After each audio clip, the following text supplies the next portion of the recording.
98% of lifters simply do it wrong. Nathan Clark, Domination Nation Gym. Hey, I'm going to show you a cool technique for your chest using a couple cool machines on how to grow your chest. So I used to use this technique years ago. I've kind of gotten out of the habit of it.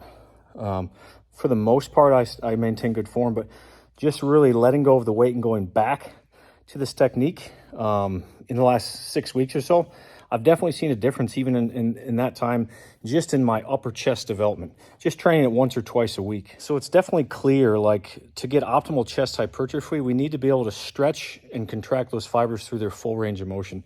And that actually requires us to have full transverse mobility of the thoracic spine, of the scapula on the thoracic spine.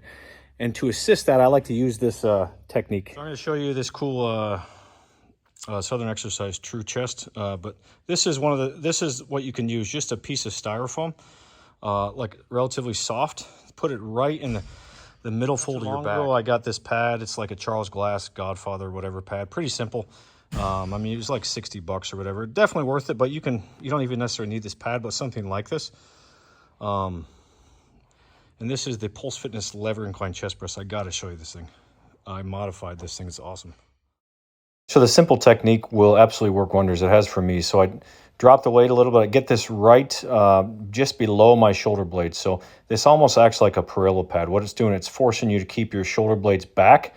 So I like to stretch into the weight and then shove as hard as I can my upper back into the pad and press through the pad. So it's just a very subtle technique, but my fibers are literally screaming. So this is the Pulse Fitness Lever Incline Chest. I can't tell you how good this thing feels. So the original handles are kind of slightly off. These two handles I added are absolutely freaking money. So this is right along the fibers of the lat. This thing just destroys my upper chest. Again, the Godfather pad is decent. I think it's slightly wide, actually. I think I probably prefer it with the other pad I'll show you on the other machine. But it does the job of forcing my scapula to stay back the entire movement. And that's the main purpose of it. You can see the beautiful convergence on this machine. So literally a top 3 or 4 incline chest, particularly with these handles.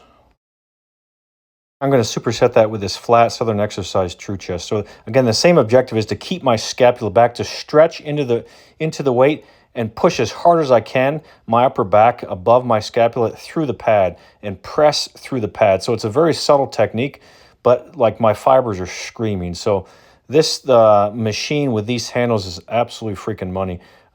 It's 10 times better than the original. The original straight horizontal handles, they can actually cause a little bit of shoulder discomfort. But this thing is the top 2 or 3 flat chest press. So again, the technique is subtle, but it's so freaking effective. So when you're pressing, you're trying to lift the mid to thoracic back in relation to the upper back where the scapula is. So you're not necessarily pinning your shoulder blades back. You're allowing a little bit of mobility, but you're forcing your upper back into the pad hard. It will literally force your chest fibers to do all the work rather than, your deltoids, your triceps. This technique's literally amazing. So let me know what you guys think. Domination Nation Gym, destined to be the absolute freaking best private training facility in the world.